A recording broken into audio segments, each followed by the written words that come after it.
Así es, doctor. Por eso yo tengo mi teoría del sol holográfico, que es una manera de nombrarlo, ¿no? Porque no digo que sea un holograma literalmente, porque los hologramas que conocemos nosotros no pueden producir calor. Quizás haya alguna tecnología holográfica que sí pueda producir calor. Bah, por lo menos yo no conozco. Quizás ya hay algún holograma o usted conozca que produzca calor. Los que conozco yo, que no soy gran conocedor de esa tecnología, son imágenes que no producen calor a mi entender. Reitero, no soy conocedor ni estudié la tecnología holográfica, aunque tengo alguna noción de cómo pueda funcionar. ¿Por qué yo lo llamo el sol holográfico? Porque yo creo que la única manera que se pueda recrear lo que nosotros vemos en el mundo real, como bien usted dice, que ese sol que ilumina 6 meses, el paralelo 90 en el verano de la Antártida, en estos meses, por ejemplo. Ahora, si nosotros nos tomáramos un avión y pudiéramos ir a la base Amundsen Scott, que está en el paralelo 89, ahí tienen 6 meses del sol.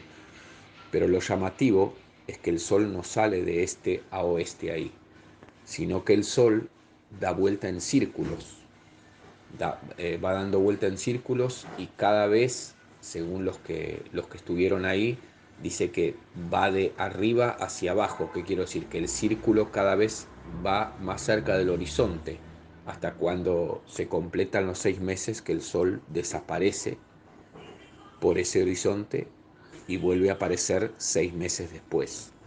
Pero como bien usted dijo, ese sol, ese supuesto sol gigante que no lo es, ilumina solamente 6 meses el paralelo 90, 89, 88 y 87, y después ya va ganando la penumbra, lo cual es imposible, como bien usted dijo, para un sol gigante, para un sol de dimensiones astronómicas como lo es el sol magufo que defienden los Globertos y la NASA, de 1.300.666, como digo yo, kilómetros de diámetro.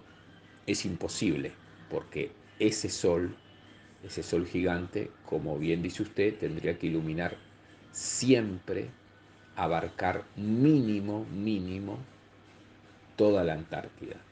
Y toda la Antártida, desde la base Belgrano, que está en el paralelo 64, si no me equivoco, la base, una de las bases argentinas, hasta la Amundsen Scott, que está en el paralelo 89, tendrían que recibir 6 meses de sol de medianoche, y eso no pasa en la realidad.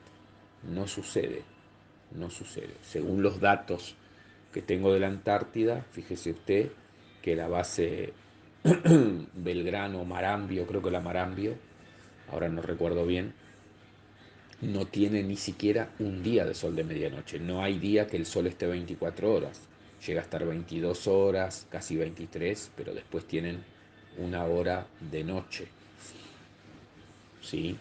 O de penumbra, pero no el sol ahí por encima del horizonte las 24 horas, que eso se debe cumplir para que se cumpla el fenómeno de sol de medianoche. Al igual que la noche polar, que tienen que haber 24 horas a oscuras, perdón, para que se cumpla el fenómeno de noche polar. Entonces, lo de esta gente, como yo le digo siempre y le trato de explicar, y yo no sé si no quieren entender o no entienden porque es muy complejo, me refiero a los que intentan justificar ese fenómeno en la Antártida y más allá del paralelo 67 como un supuesto eje de una supuesta Tierra esférica, es infantil, es una explicación burda, infantil y que carece de todo rigor científico, de toda lógica, y no tiene asidero lógico y mucho menos científico. Y cualquier persona seria, cualquier científico serio, con sentido común, con un conocimiento mínimo en geometría, en geografía, en luminosidad, se daría cuenta que lo que digo yo y lo que dice usted es así.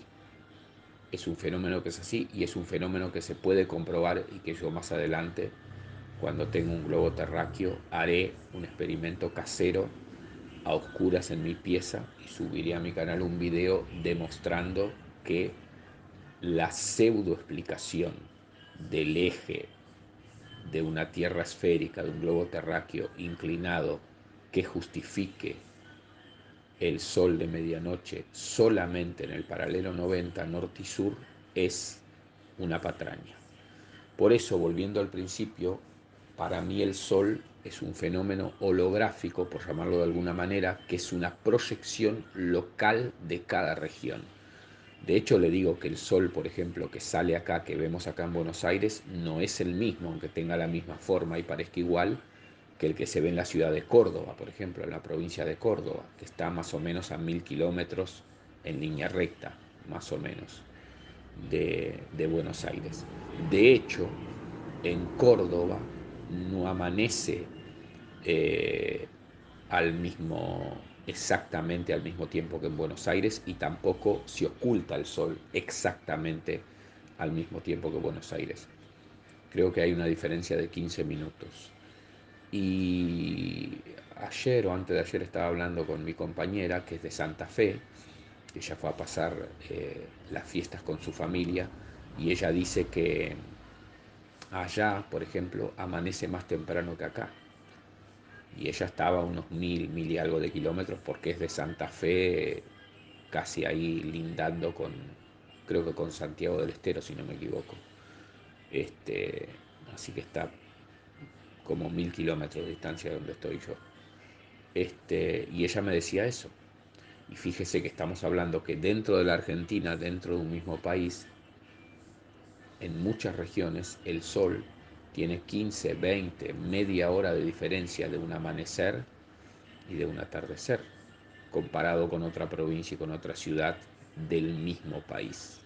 Así que reitero, yo no lo puedo probar, lamentablemente no lo puedo probar porque no conozco la tecnología, pero estoy muy convencido, o para retirarlo muy convencido, tengo una idea, y me parece a mí de las ideas más complejas que pueden haber, quizás sea la menos compleja o la más aceptada, que el Sol es una proyección local de cada región, y que esa proyección abarca amaneceres y atardeceres, salidas y puestas para esa región, que supongo yo que abarcará unos 200 kilómetros, supongo.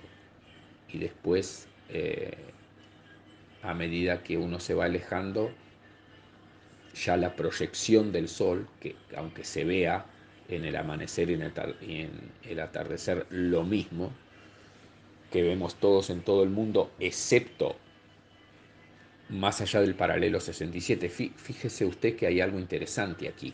El sol sale de este a oeste en todo el mundo, salvo donde se dan los fenómenos de sol de medianoche, que el sol ahí lo que hace son círculos. Bueno, yo no estoy tan seguro que salga por el este, ahí, porque nunca, no tuve la oportunidad, espero tenerlo algún día en la vida, de ir unos días antes que empiece el sol de medianoche en esas localidades y ver por dónde sale, y cuando se mantiene en círculos y hacerle un seguimiento eh, en lo posible de lo que dure el fenómeno en esas ciudades, que son ciudades obviamente de países al norte de la Tierra. Así que nada, eso es un tema muy complejo, muy apasionante, pero yo creo que lo que está ya comprobado y refutado es que es descabellada la idea de que con una Tierra esférica y con un eje de 23 grados y con un Sol de helio e hidrógeno incandescente a 150 millones de kilómetros y con 1,5 millones de kilómetros de diámetro, pueda iluminar y recrear el sol de medianoche solamente en esa región. Eso es imposible, eso es una falacia populum, es una patraña, y solamente se sostiene por el principio de autoridad y por la falacia populum. Porque como bien dijo usted, para que el sol hiciera eso tendría que ser un láser para iluminar solamente esa región y no una fuente lumínica enorme como nos quieren hacer creer que evidentemente el Sol es la fuente lumínica más grande que conocemos, pero lejos está de ser algo tan gigante y tan lejano, sino que es algo local, es la fuente lumínica más importante que conocemos porque nos da el día, nada más y nada menos, pero es algo local y es una especie de proyección holográfica local que varía, que varía en todos los países. Por eso difícilmente en algún país se repita la salida y puesta de sol, aunque puede ser que en regiones lejanas sí se repitan, pero en países linderos y en países vecinos, las salidas y puestas de sol, aunque no las tengo todas estudiadas, porque imagínese el tiempo que me llevaría a estudiar ciudad por ciudad de cada país, son en su mayoría distintas.